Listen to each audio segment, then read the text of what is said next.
नमस्कार. चंद्र राशीप्रमाणे सप्टेंबर 2024 या महिन्यासाठी सिंह राशींच्या व्यक्तींना मी आता मार्गदर्शन करणार. सिंह राशींच्या व्यक्तींना पहिला पंधरवडा जो आहे तो बऱ्याचशा बाबतीत अनुकूल नाही आहे. तर या पंधरवड्यामध्ये त्यांनी सावधगिरी बाळगणं अतिशय आवश्यक आहे.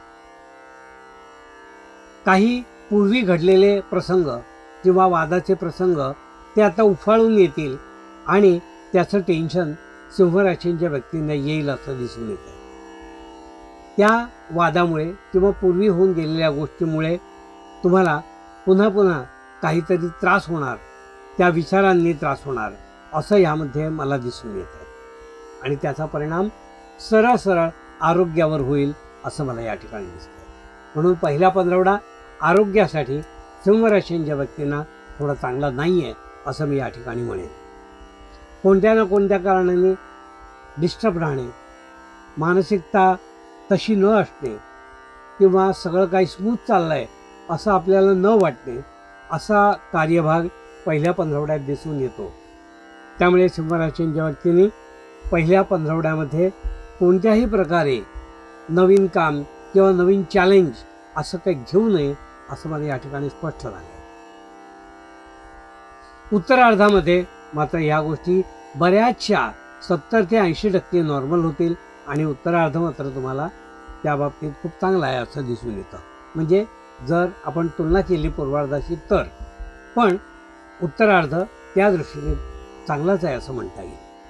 पूर्वार्धामध्ये घरामध्ये सुद्धा काही गोष्टी ज्या आहेत त्या आपल्याला घरचे विरोधक, अंतर्गत विरोधक आपल्याला काही गोष्टी आपल्या हाणून पाडतील, आपले प्लॅनिंग जे आहे ते हाणून पाडतील असं दिसून येत आहे. त्यामुळे तुम्हाला जे करायचं आहे ते गपचूप करा, त्याचा बभरा करू नका, आरडाओरडा करू नका. जे करायचे ते करून मोकळे व्हा, नाहीतर घरच्यांचाही तुम्हाला सामना करावा लागेल असं या ठिकाणी दिसून येतं. हितशत्रू जे आहेत, अंतर्गत शत्रू जे आहेत ते ह्यावेळेला प्रबळ होतील आणि ते एकदा जर प्रबळ झाले तर तुम्हाला चिंता आणि चिडचिड तुमची वाढत जाईल. तर ह्या गोष्टी झाल्या तर सगळं डिस्टर्ब तुम्हाला होईल असं या ठिकाणी दिसून येईल. सिंह राशींच्या व्यक्तींनी या महिन्यामध्ये दररोज संध्याकाळी व्यंकटेश स्तोत्र वाचावं असा सल्ला मी त्या ठिकाणी तुम्हाला देतोय आणि हा अवश्य तुम्ही करा. यामुळे बऱ्याचशा गोष्टी सुलभ होतील आणि बरेचसे त्रास परस्पर निघून जातील असं मला या ठिकाणी तुम्हाला सांगायचं. सिंह राशींच्या व्यक्तींना मी असंही सांगू शकतो की या महिन्यामध्ये तुमच्या उद्योगामध्ये जे आहे त्याला काही बाधा नाही आहे. पण नवीन गोष्टी जर काही तुम्ही करायला जात असाल तर त्यामध्ये मात्र थोडासा काळजीचा भाग दिसून येतो. म्हणजे नवीन भाग म्हणजे नवीन काही संकल्प करणे, नवीन काही कामाबद्दल योजना करणे. तर त्यामध्ये तुम्हाला थोडा असा विचार करावा लागेल की हे काम आपलं किती काळ चालणार आहे आणि त्या काळासाठी आपण किती पैसे आणि किती वेळ देतोय हे गणित तुम्हाला नीट जमवावं लागेल. तरच नवीन कामामध्ये तुम्ही हात घाला. नाहीतर जे चाललंय मागच्या पानावरून पुढे चालू या धोरणाने चालू राहू द्या, त्याला काही बाधा नाही आहे. त्याचप्रमाणे सिंह राशींच्या व्यक्तींना असं दिसून येत आहे की ह्या महिन्यामध्ये जे नोकरी करणारे आहेत किंवा स्वतःचा लघुउद्योग करणारे लोक आहेत त्यांना आपल्या कामामध्ये खूप वेळ द्यावा लागेल. म्हणजे खूप वेळ त्यांचं काम करण्यामध्ये खर्च होईल असं यामध्ये दिसून येईल. काही वेळेला काम जास्त असलं म्हणजे आपण तो वेळ अन्य ठिकाणी देऊ शकत नाही. मग ज्यांच्यासाठी वेळ द्यायचा त्यांच्या तक्रारी सुरू होतात. उदाहरणार्थ पती पत्नीमधलं नातं, जर कामामुळे तुम्ही जर आपल्या पत्नीला किंवा पत्नी असेल तर पतीला वेळ दिला गेला नाही तर त्यांच्या तक्रारी मात्र या महिन्यात सुरू होतील आणि त्याचा एक अबोला किंवा ओढ किंवा तणाव असं निर्माण होईल असं मला या ठिकाणी वाटतं.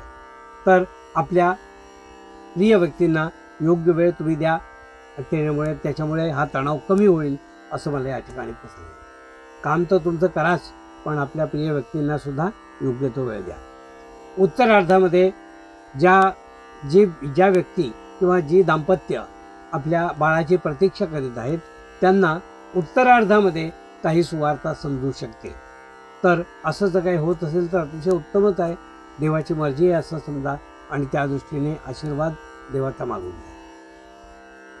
विद्यार्थी दशेत जी मुलं काही काम करत आहेत किंवा काही उच्च शिक्षण वगैरे घेणारी जी मुलं आहेत त्यांनी कॉम्पिटिटिव्ह एक्झाममध्ये या महिन्यात जोरदार प्रयत्न करावे. कारण काही परीक्षा असं असतात की ऑनलाईन असतात. आपण त्याच्यासाठी डेट मागायची असते आणि त्या डेटला आपण परीक्षा द्यायची असते. तर तशा तारखा तुम्ही या महिन्यात निवडा आणि आपल्या परीक्षा ज्या आहेत त्या देण्यासाठी आपला प्रयत्न चालू राहू दे असं मला या ठिकाणी तुम्हाला सांगायचं आहे. म्हणजे कॉम्पिटिटिव्ह एक्झाममध्ये विद्यार्थ्यांना चांगलं यश या महिन्यामध्ये मिळू शकतं. तर त्यांनी त्यासाठी अवश्य वेळ द्यावा, तसा विचार करावा आणि ते त्यांनी आपलं जे पाऊल आहे ते पुढे टाकावं असं मला या ठिकाणी तुम्हाला सांगायचं. सिंह राशींच्या व्यक्तींना मी असं सांगू इच्छितो की कौटुंबिक जी साथ आहे ती तुम्हाला या महिन्यात खूपशी मिळणार नाही. म्हणजे कुटुंबातील काही सदस्य तुम्हाला काही गोष्टीत एक अनुकूलता दर्शवणार नाहीत. काही गोष्टी तुम्ही आशा केल्यात तर अशा होतील, याचा परिणाम असा होईल असं तुम्हाला टोचणी लागून राहील किंवा ते सांगत राहतील. पण तुम्ही त्याकडे प्रेमाने दुर्लक्ष करा, आर्ग्युमेंट करू नका, बरं म्हणून सोडून द्या. कारण तो त्यांचा काळजीचा एक भाग आहे आणि काळजीने ते सल्ला देत आहेत. तर तुम्ही असं समजू नका की ते आपल्याला अनुकूल नाही आहे. ते तुम्हाला सल्ला देत आहेत किंवा धोके दाखवत आहेत असं समजलं तरी चालेल. पण त्यांची अनुकूलता तुम्हाला थोडक्यात या महिन्यात असणार नाही असं दिसून येत आहे. पण आर्ग्युमेंट आणि वाद तुम्ही कोणत्याही गोष्टीत घालू नका असाच सल्ला मी या ठिकाणी तुम्हाला देईन. जे मित्रमंडळी तुम्हाला एखाद्या पिकनिकला किंवा आउटिंगला किंवा कुठेतरी 2 दिवसाची सहल अरेंज करायला जर नेत असतील किंवा त्यांचा पुढाकार घेऊन जर तुम्हाला आमंत्रण आलं तर तुम्ही अवश्य जा असं मला या ठिकाणी सांगायचं. कारण मित्रांबरोबर आप्तेष्टांबरोबर कुठेतरी सहलीला जाणे, पिकनिकला जाणे, टूरला जाणे असे 3-4 दिवसाची टूर जरी तुमची होत असेल या महिन्यात तसा योग दिसतोय तर तो मात्र आवश्यक आहे. घराच्या दुरुस्तीच्या काही समस्या या महिन्यात येऊ शकतात. घरातल्याच वस्तू आहेत किंवा घरातलंच काही अंतर्गत सिव्हिल काम आहे असं म्हणा तर ते बऱ्याच दिवसापासून जे पेंडिंग आहे ते या महिन्यात निघू शकतं आणि ते करण्यासाठी तुम्ही अनुकूल राहा आणि घरात ते कामं उरकून घ्या. वाहनाचाही खर्च काही प्रमाणात या महिन्यात तुम्हाला करावा लागणार आहे. कारण ग्रहमान असं आहे की त्या खर्चाने तुमचं आयुष्य सुरक्षित राहणार. कारण ज्या वाहनात बसून तुम्ही फिरता ते वाहन जर सुस्थितीत नसेल तर त्याचा त्रास तुम्हाला होणार. तर वाहनावर होणारा खर्च टाळू नका. या महिन्यात तो खर्च करा आणि त्यामुळे तुम्हालाच लाभ होणार आहे. तर तो खर्च आणि घराचा खर्च तुम्हाला या महिन्यात एक्स्ट्रा खर्च दिसून येतोय तर तो अवश्य करा. त्यामुळे काही नुकसान नाही आहे. हे होतं सिंह राशीच्या व्यक्तींना मार्गदर्शन.